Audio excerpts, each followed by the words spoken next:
Hi there and welcome to my video. Today I'm going to work in my art journal and just kind of have fun and experiment a little.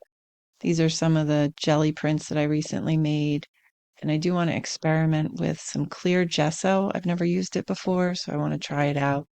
And I figured my art journal was probably the best place to do that. Here are a few little pieces of collage that I've gathered that I'm thinking about that I'll use. And this is the journal that I use. It is 140-pound paper, 7 by 10, and it's watercolor paper, but it can handle a lot of mixed media materials, and I just really love this paper. So if you enjoy this video, please give it a thumbs up, subscribe to my channel so you know when new videos come out. I am going to start with my recent jelly prints that I made in my last video. And I just really love the colors. So I kind of pieced them all together, thinking that they would make a good little collage. Now, the idea of working in my art journal is to experiment. I try not to get too precious about what I do because I want to try new things. The idea of the art journal is not to be too worried about a finished product, but more about experimenting and just kind of having fun and growing my skills. So I'm not thinking too much about what I'm putting down, just kind of making these gel prints into a little bit of a pattern on the paper and just following what kind of feels good, what looks good to me, and what I like. So this one I was kind of moving around. I wasn't really sure about how it would work because it is a corner piece and I really like the colors. I didn't want to rip it up. So just kind of playing around where it would fit. And eventually I made it a little smaller. So that's one of the fun things about making your own jelly prints is that making your own collage papers gives you a lot of artistic freedom. You can use the colors you like, make the patterns you like, and it just kind of opens up a whole new world of really making your art personal. That's what I really love about it. So again, just moving fast, kind of just having fun with each of the papers. And this is a jelly print I made on some deli paper. And deli paper is a really great substrate to use because it is transparent, but it does kind of give you an illusion of a paper. It's very easy to use.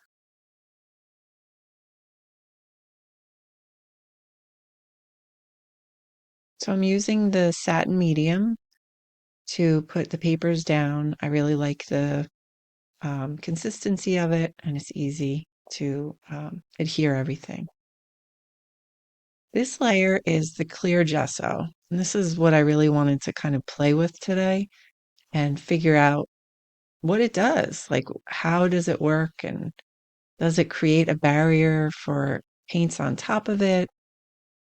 So I just wanted to play around with it. And I scraped a lot of it off because I think I used too much with my silicone spatula, and I let it dry. So that this is paint on top of the dry clear gesso.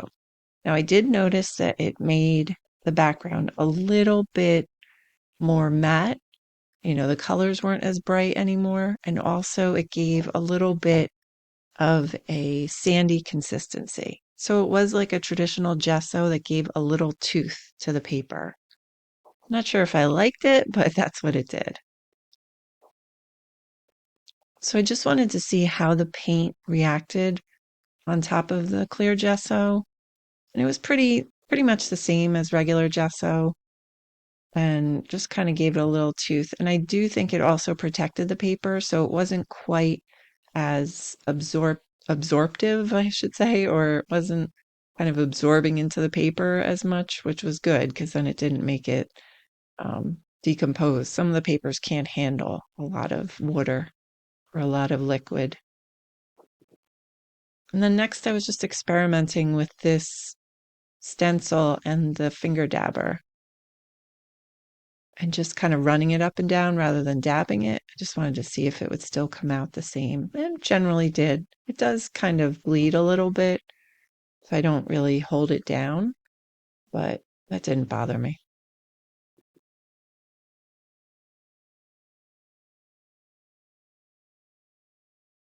So again, just kind of playing around. I try not to get too precious about what I'm doing in my art journal because I want to experiment and play. I don't want to worry about what the final product looks like, even though I kind of always veer towards that direction, try to give myself a little grace. Now, what I'm doing here is I just put a little halo of titanium weight down on the paper, and I wanted to create a little bit of a background for the feather to kind of go down, just so you could see it. And I put a little satin medium on it, and that's how I'm adhering it to the paper. I did want to play a little bit heavier with the satin medium on the feather because usually I try to just leave it alone so it doesn't bleed. But I found it was pretty durable. It didn't bleed as much as I thought it would. Now this is a Stabilo pencil, and I'm using some Caran d'Ache crayons around it as well. I wanted to try to create a little bit of a halo by wetting it and just kind of seeing how that came out. Those Stabilo pencils are really cool because they can kind of stay pretty sturdy if you don't wet them, and then if you do, it has a little bit of a watercolor effect. At this point, I wasn't really sure if I liked it, so I just kind of let it sit, just playing around with some other ideas. I decided I didn't really love the blackish halo, so just kind of went in there with my Posca markers just to give it a little boost of lightness. I did like how that kind of lightened it up. Now this is a silver pen. It's a Uniball. I do like the white one, so I wanted to try the silver, and I have a gold one. I just put in a sentiment of lift, just kind of playing on the leaves just to see how it shows up. It does have a nice little iridescent um, effect on it without being too heavy, which was nice.